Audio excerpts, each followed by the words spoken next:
আজকে বানাবো 5 ফোড়ন মুরগি।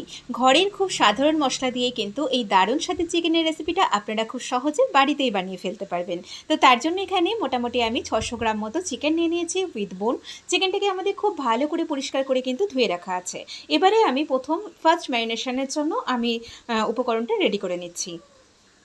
গ্যাসে কড়াই বসিয়ে দিয়ে প্রথমেই এর মধ্যে দিয়ে দিলাম সর্ষের তেল। আর রান্নাটা আপনারা অবশ্যই সর্ষের তেলে করবেন। দিয়ে দিলাম এর মধ্যে 2টো তেজপাতা আর 2টো শুকনো লঙ্কা, আর দিয়ে দিচ্ছি এই রেসিপির প্রধান উপকরণ হাফ চা চামচ মতো 5 ফোড়ন।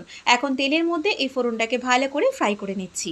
তো খুব সুন্দর একটা ফোড়ন থেকে গন্ধ বেরিয়ে গেছে, ফোড়নটা বেশ ভাজা হয়ে গেছে। এবারে আমি এটাকে নামিয়ে নিচ্ছি। এখন এই তেল সমেত ফোড়নটাকে আমি এই চিকেনের মধ্যে ঢেলে দিলাম। এখন ভালো করে চিকেনের মধ্যে এই সমস্ত উপকরণ একটু মিশিয়ে নিতে হবে। এইভাবে আপনারা অবশ্যই একদিন বাড়িতে ট্রাই করবেন, দেখবেন খেতে কিন্তু দারুণ হয়। আর একটু চিকেনের একটু স্বাদটাও আপনাদের চেঞ্জ হবে। তো আমাদের কিন্তু এটা ফার্স্ট ম্যারিনেশনটা করা হয়ে গেছে। এখন এটাকে আমি 15 মিনিট ঢাকা দিয়ে রাখলাম। এবারে আমি কড়াইতে আরও একটু সর্ষের তেল দিয়ে দিচ্ছি এর মধ্যে প্রায় 1.5 চা চামচ মতো জিরে গুঁড়ো, দিয়ে দিলাম রেড চিলি পাউডার আর হলুদ গুঁড়ো। এখন তেলের মধ্যে এটাকে ভালো করে একটু নাড়তে হবে। স্বাদ মতো একটু লবণও দিয়ে দিয়েছি। একঘেয়েমি চিকেনের রেসিপি থেকে কিন্তু এই রেসিপিটা একেবারেই আলাদা। সামান্য পরিমাণে একটু জল দিয়ে সব মশলা এইভাবে ভালো করে একটু মিশিয়ে নিলাম। তো দেখুন আমাদের কিন্তু মশলাটা বেশ ভালো কষিয়ে নেওয়া হয়ে গেছে। এখন এটাকে নামিয়ে নিলাম। এবারে এই উপকরণটা আমরা এই ম্যারিনেট করে রাখা চিকেনের মধ্যে দিয়ে আবারও এটাকে ভালো করে একটু ম্যারিনেট করে নেব। দিয়ে দিলাম বেশ কিছুটা কুচানো কাঁচা লঙ্কা।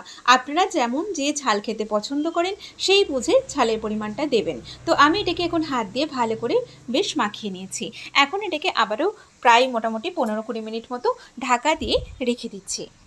এখন গ্যাসে আবারও কড়াই বসিয়ে দিয়ে দিলাম কিছুটা সর্ষের তেল। তেলের মধ্যে কিন্তু আমি কোনো গোটা গরম মশলা ফোড়নে দেব না, দিয়ে দিচ্ছি এর মধ্যে 5 ফোড়ন। যেহেতু এটা 5 ফোড়ন মুরগি, তো 5 ফোড়নের পরিমাণ কিন্তু একটু বেশি লাগে। এখন এটাখানে আমি 1/4 চা চামচ মতো 5 ফোড়ন দিলাম। এবারে দিয়ে দেবো এর মধ্যে 2টো মিডিয়াম সাইজের পেঁয়াজ বাটা, দিয়ে দেবো এর মধ্যে আদা রসুন বাটা প্রায় 1.5 টেবিল চামচ মতো। এখন এই মশলাটাকে খুব ভালো করে আমাদেরকে একটু কষিয়ে নিতে হবে, যাতে আদা রসুনের কাঁচাটে গন্ধটা চলে যায়। তো আমাদের কিন্তু এই মশলাটা বেশ কিছুক্ষণ কষানো হয়ে গেছে। এবারে এর মধ্যে আমি দিয়ে দিলাম কিছুটা টমেটো পেস্ট। টমেটো পেস্টের পরিমাণটা একটু কম দিয়েছি, যেহেতু আমি এর মধ্যে টক দই ব্যবহার করব।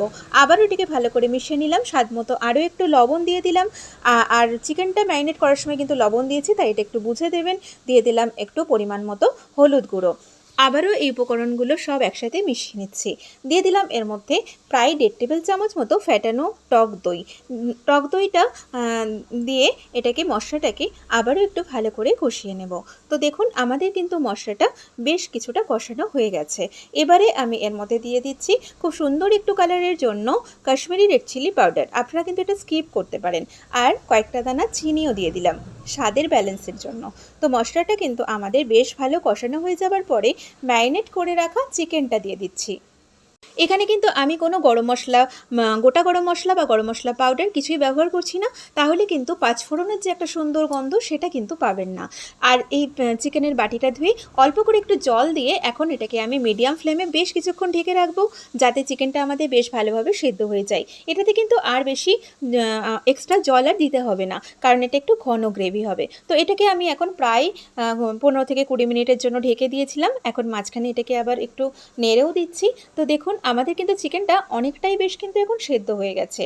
আর এটা কিন্তু একটু ঘন গ্রেভি রাখলেই বেশি ভালো লাগবে খেতে, তাই এক্সট্রা জল দেওয়ার দরকার নেই। আর চিকেনটা থেকে বেশ জলও বেরিয়েছে। আবারও একটু ঢেকে দিলাম। তো আমাদের কিন্তু এখন বেশ কিছুক্ষণ হয়ে গেছে, চিকেনটা প্রায় হয়ে এসেছে। এখন এটা নামানোর সময় আমি কিছুটা ধনেপাতা দিয়ে এটাকে নামিয়ে নেব। তো দেখলেনই তো কত সহজে আমাদের আজকের এই 5 ফোড়ন মুরগি তৈরি হয়ে গেল। আপনারা অবশ্যই একদিন বাড়িতে ট্রাই করবেন, দেখবেন খেতে দারুণ লাগে। গরম গরম ভাতের সাথে বা রুটি পরোটার সাথেও কিন্তু খেতে পারেন। তো ভিডিওটা ভালো লাগলে অবশ্যই ভিডিওটাতে লাইক, শেয়ার, কমেন্ট করবেন। চ্যানেলটিকে সাবস্ক্রাইব করবেন নিত্য নতুন রেসিপি পাওয়ার জন্য। আর আপনারা সবাই খুব ভালো থাকবেন, সুস্থ থাকবেন। আমি আবারও হাজির হব নতুন কোনো রেসিপির সাথে বা নতুন কোনো ভিডিওর সাথে। নমস্কার।